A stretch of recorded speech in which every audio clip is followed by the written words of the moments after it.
I think 30 is a big milestone and सबसे पहले मेरी ढेर सारी शुभकामनाएं बॉम्बे टाइम्स को।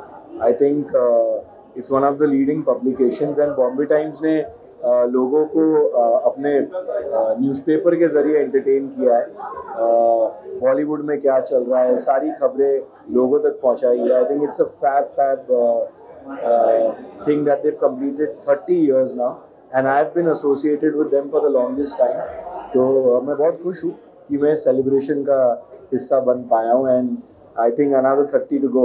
आई थिंक शोज़ लोगों को जो हम काम करते हैं वो तो लोग देखते ही हैं, लेकिन एज अ पर्सन हम क्या हैं और कई सारी ऐसी खबरें जो हमारे काम के थ्रू नहीं पहुंच पाती लोगों को, तो people know us as people, they love us as people is because of media.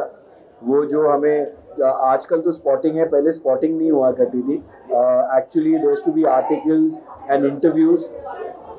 Now social media is another new platform, so I think media plays a very important role in the success of an actor.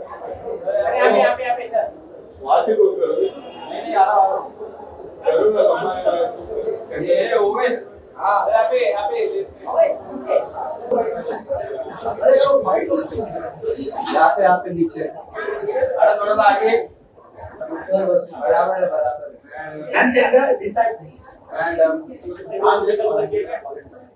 Bombay times को 30 साल हो गए और मुझे Bombay times के साथ 15 साल हो गए। तो मुझे याद है कि जब मैंने अपनी जर्नी शुरू की थी इस इंडस्ट्री में, तो मेरा पहला आर्टिकल निकला था, बॉम्बे टाइम्स ने अनाउंस किया था कि I am joining this project. तो it's a very long journey, बहुत पुराना रिश्ता है हमारा बॉम्बे टाइम्स के साथ। अच्छी बुरी कैसी हर किस्म की खबरें हमारी ज़िंदगी से जुड़ी हुई बॉम्बे टाइम्स ने कवर की है। And of course we have connected to the industry also with Bombay times. तो मेरा तो बहुत इमोशनल रिश्ता है बॉम्बे टाइम्स से। सो आई रियली विश कि ये सिर्फ शुरुआत है और ऑफ कोर्स बॉम्बे टाइम्स के लिए तो बहुत सारे साल आने वाले हैं।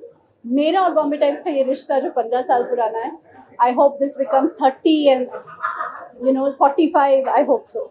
बहुत ज़रूरी होती है क्योंकि हम दर्शकों के लिए काम करते हैं। हम इसलिए काम करते हैं कि दर्शक हमारा काम पसंद करें, हमें एक्सेप्ट करें, हमें सराहें।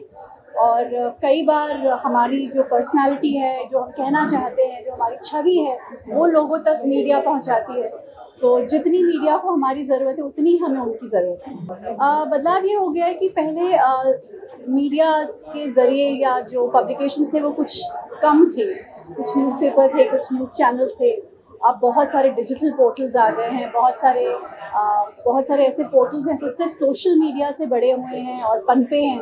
So it is become wider, the reach is wider. अब सब इम्पॉर्टेंट है। It's more democratic now even in media. मैं जब याद है मुझे जब मैं होस्ट कर रही थी डांस इंडिया रन में होस्ट करती थी, तो सब लोगों को लगता था अब आप होस्ट कर रहे हो, आप होस्ट ही बन के रह जाओगे, अब आप कभी एक्टिंग नहीं कर पाओगे। फिर वो भी हो गया।